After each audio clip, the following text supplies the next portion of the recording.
Hi everyone, welcome back to the react system design series. My name is Ranil Sidhu और इस part में बात करने वाले हैं बैरल फाइल के बारे में। बैरल का अगर मैं आपको लेमैन लैंग्वेज के अंदर मतलब बताऊं तो पाइप जैसी कोई लंबी सी चीज़ जिसको हम लोग बैरल कहते हैं बेसिकली। सो आपने कभी ना कभी रिएक्ट के प्रोजेक्ट में या फिर किसी न किसी प्रोजेक्ट के अंदर एक चीज़ देखी होगी कि हम लोग कंपोनेंट्स को ना इस तरीके से इंपोर्ट नहीं करते, जैसे यहाँ पे इंपोर्ट कर रखा है ऐसे इंपोर्ट ना करके एट द रेट के साथ में इंपोर्ट कर लेते हैं। तो ये कैसे होता है? यहाँ पे भी आपको बैरल फाइल की जरूरत पड़ती है, कुछ थोड़ी बहुत और भी कॉन्फ़िगरेशन करनी पड़ती है, बट ये बैरल के साथ ही पॉसिबल होते हैं। इस पार्ट के अंदर इन सारी चीज़ों के बारे में डिस्कस करेंगे कि कैसे हम लोग कंपोनेंट्स को इस तरीके से एट द रेट के साथ में इंपोर्ट कर सकते हैं।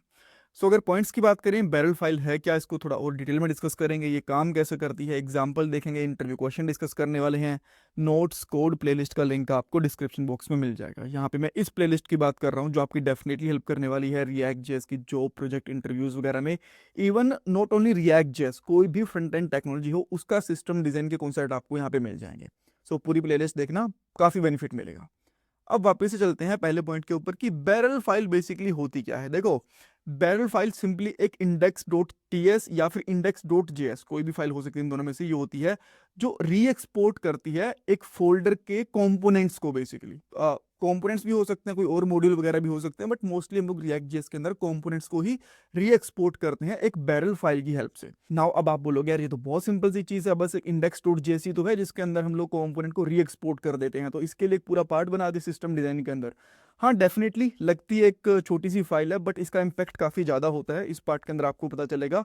और सबसे पहले मैं आपको एग्जांपल ही दिखा देता हूँ, देन इसके क्या फ़ायदे हैं और बाकी सारी चीज़ों के बारे में बात कर लेंगे। अब देखो, मैंने यहाँ पे ना कुछ कॉमन कंपोनेंट्स बना के रखे हुए हैं हमारे प्रोजेक्ट के अंदर, जिसको मैंने रखा है बेसिकली एसआरसी वाले फोल्डर के अंदर, देन शेड वाले फोल्डर के अंदर, एंड देन कंपोनेंट्स के अंदर।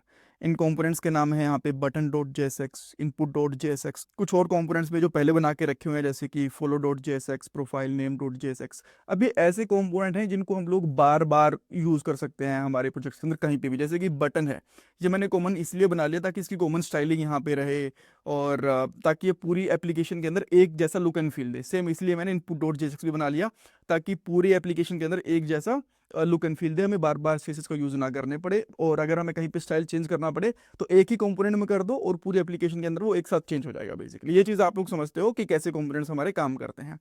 अब अगर मैं इनको इंपोर्ट करना चाहूँ तो कैसे करूँगा? ये हमारी ऐप डॉट जेएसएक्स वाली फाइल है और इसका आउटपुट आपको यहाँ पे दिख रहा है, देखो बैरल फाइल जो हम लोगों ने यहाँ पे लिखा हुआ है, और थोड़ा कुछ पैडिंग वेडिंग भी दे रखे हैं। सो अगर मैं इसको यूज़ करना चाहूँ तो बहुत सिंपल है, इस तरीके से बटन को इंपोर्ट करूँगा और यहाँ पे भी मुझे इंपोर्ट करना पड़ेगा, बेसिकली इंपोर्ट बटन फ्रॉम, और यहाँ पे चलेंगे हम लोग शेड वाले फोल्डर के अंदर, देन कंपोनेंट्स के अंदर, देन बटन के अंदर। ये इस तरीके से हमारे पास इंपोर्ट हो गया और मैं यहाँ पे लिख देता हूँ लेट से लॉगिन। आपको यहाँ पे इसका आउटपुट दिख गया। अब सेम इसी तरीके से मैं इनपुट को भी इंपोर्ट करना चाहता हूँ, तो मैं यहाँ पे लिखता हूँ इनपुट, और यहाँ पे इसके ऊपर इनपुट ले लेते हैं हम लोग इनपुट, और मैंने इसको यहाँ पे बंद कर दिया। ठीक है, अब देखो यहाँ पे एक इनपुट फील्ड भी आ गया हमारे पास। सही है, कोई दिक्कत नहीं है, बट देखो एक तो मैं यहाँ पे बहुत बड़ा पाथ पास करना पड़ रहा है हर बार। अब तो यहाँ पे आप कह सकते हो कि बहुत ही मैं ऐप डॉट जेएसएक्स के अंदर यूज कर रहा हूँ, अगर किसी और इंटरनल फोल्डर में यूज करना पड़ेगा तो इसका पाथ काफी उल्टा सीधा हो सकता है, तो हमें एक तो यहाँ पे पाथ फिक्स करना रहेगा। सेकेंड चीज, एक ये भी पॉसिबिलिटी है कि अगर आपकी एप्लीकेशन काफी बड़ी है तो आप लोग कोई और लाइब्रेरी यूज कर रहे हो या फिर आपने कोई कहीं और पे भी सेम नाम से कोई कंपोनेंट बना रखा हो। अगर आपने पहले से कहीं पे सेम नाम से कंपोनेंट बना रखा है या फिर आप लोग कोई बूटस्ट्रैप, मटेरियल यूआई जैसी चीज़ों को यूज़ कर रहे हो, वहाँ भी बटन का नाम सेम हो सकता है। तो इन चीज़ों का आप कैसे फिक्स करोगे? बिकॉज दो लाइब्रेरीज हैं, दो कंपोनेंट हैं, बस उनके नाम सेम है। तो इस केस में हमारे पास सामने आती है बैरल फाइल, जिसको मैं यहाँ पे यूज़ करता हूँ इंडेक्स डॉट जेएस करके। इंडेक्स डॉट जेएस ही मैंने इसका नाम क्यों रखा? बिकॉज अगर हम लोग किसी फोल्डर के अंदर जाते हैं ना, तो इंडेक्स डॉट जेएस उसकी डिफॉल्ट फाइल बन जाती है, इसका नाम कहीं आता नहीं है, बट ये माना जाता है कि सबसे पहले यही वाली फाइल लोड होगी। ठीक है, इसीलिए हम लोग इसका नाम इंडेक्स डॉट जेएस ही रखते हैं। अब यहाँ पे, अब मान लो जो आपका बटन वाला कंपोनेंट है, एक बार के लिए मान के चलो कि यहाँ पे भी आपने बटन नाम रख दिया इस कंपोनेंट का, और किसी लाइब्रेरी से या फिर कहीं और से भी सेम नाम से कंपोनेंट आ रहा है, तो आप लोग क्या करोगे? सबसे पहले तो इसको यहाँ पे इंपोर्ट करो, इंपोर्ट बटन फ्रॉम, और यहाँ पे कर लेंगे हम लोग बटन। ठीक है, और यहाँ पे इसका नाम चेंज करा जा सकता है, कैसे? यहाँ पे करते हैं एक्सपोर्ट, और इसका नाम रखूंगा button as let's say common button. ठीक है, और अब आप इसको यहाँ पे इंपोर्ट कर सकते हो। अब अगर मैं यहाँ पे आता हूँ तो आपको यहाँ पे इस तरीके से बटन इंपोर्ट करने की जरूरत नहीं है। आप यहाँ पे सिंपली कॉमन बटन इंपोर्ट कर सकते हो, कॉमन बटन, और ये कहाँ से आएगा, सिंपली यहाँ से आ जाएगा आपका, और देन आप इसको यूज़ कर सकते हो ऐसे। और यहाँ पे एक चीज़ हमें करनी पड़ेगी कि जो ये बटन है ना, इसको ऐसे इंपोर्ट करना पड़ेगा, बिकॉज यहाँ से डिफ़ॉल्ट इंपोर्ट हो रखा है ये। ठीक है, अगर आप यहाँ पे चेक करोगे तो डिफ़ॉल्ट इंपोर्ट है, राइट।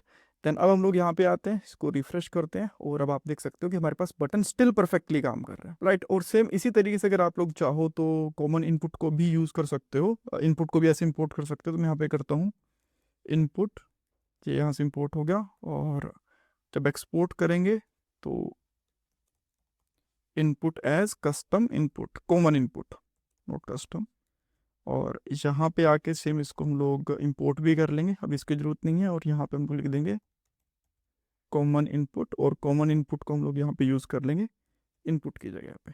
स्टिल परफेक्टली काम कर रहा है, कोई दिक्कत नहीं है। सो एक तो इसका ये बेनिफिट होगा कि आप लोग इसको रीनेम कर सकते हो। एक और इसका बेनिफिट ये भी बनता है कि सारे के सारे कंपोनेंट्स यहाँ पे एक फाइल से होके इंपोर्ट हो रहे हैं। और अगर आप लोग किसी कंपोनेंट का नाम नहीं भी चेंज करना चाहते, स्टिल आपको index.js फाइल के थ्रू ही उनको एक्सपोर्ट करना चाहिए। इससे हमें ये पता चल जाता है कि इस फोल्डर के अंदर कितने सारे कंपोनेंट्स हैं, और सबकी हमें एक ही तरीके से यहीं पे नॉलेज मिल जाती है कि अच्छा ठीक है, ये वाले कंपोनेंट इनको इस तरीके से, इस नाम से इनको यूज़ कर सकते हैं। एक एक फाइल के अंदर जाने की जरूरत नहीं पड़ती।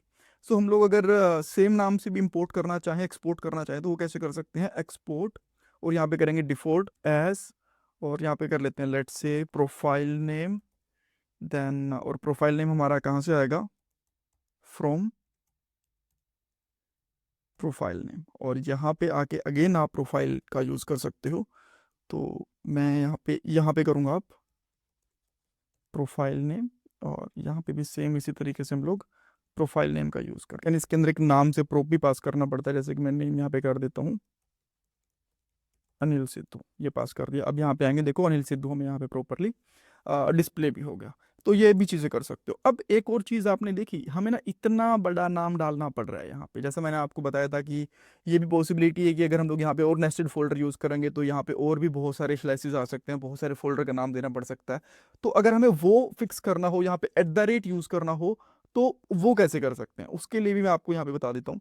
सबसे पहले आपको यहाँ पे वीट कॉन्फ़िगरेशन फाइल के अंदर आना पड़ेगा, ये रही आपकी फाइल, और यहाँ पे पाथ मॉडल को इंपोर्ट करना पड़ेगा, import path, right. And then यहाँ पे आके आपको एक रिजॉल्व कॉन्फ़िगरेशन होती है डिफाइन कॉन्फ़िग के अंदर, उसका यूज़ करना पड़ेगा। और वो एक ऑब्जेक्ट होता है, यहाँ पे आप लोग एलियास यूज़ कर सकते हो। एलियास का मतलब है कि इस फोल्डर की के नाम की जगह पे आप लोग ये फोल्डर का नाम यूज़ कर सकते हो, ये सिंबल यूज़ कर सकते हो, ये इसका सिंपली मतलब होता है।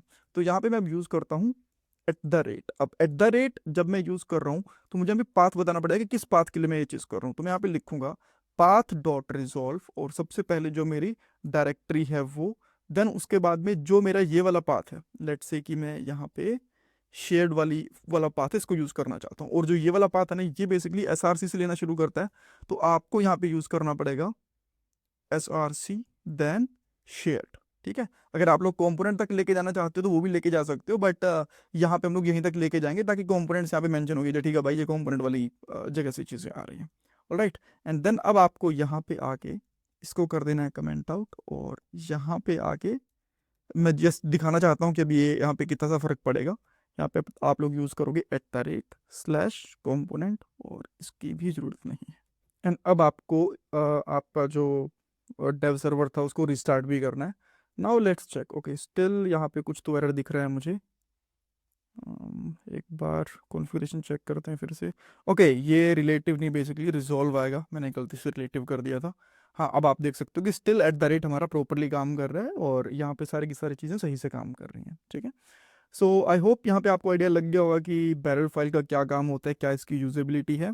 देन ये इसका एक बहुत ही सिंपल सा स्ट्रक्चर है जो हम लोगों ने यूज़ करा था कि बैरल फाइल हम लोग यहाँ पे रख सकते हैं कंपोनेंट लेवल के ऊपर, और इसके अंदर कंपोनेंट फोल्डर लेवल के ऊपर, और इसके अंदर हमारे पास कंपोनेंट्स रहेंगे। अगर हम लोग बात करेंगे इसके बेनिफिट्स क्या हैं, क्यों यूज़ करना चाहिए, तो दो तो बहुत ही अच्छे रीज़न है, कुछ और रीजंस भी हैं, बट जो मेजर रीज़न वो है कि एक तो क्लीन इंपोर्ट हो जाता है हमारे पास, एक जो डुप्लीकेसी होती है उसको हम लोग फिक्स कर सकते हैं यहाँ से अगर हमें कंपोनेंट के नाम वगैरह को चेंज करना हो।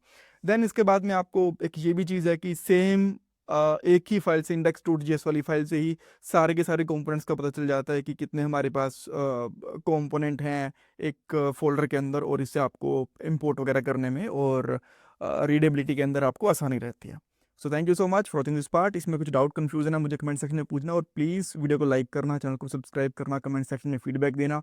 ये आपके लिए फ्री ऑफ कॉस्ट है, बट इससे मुझे बहुत वैल्यू मिलती है। Thank you so much guys.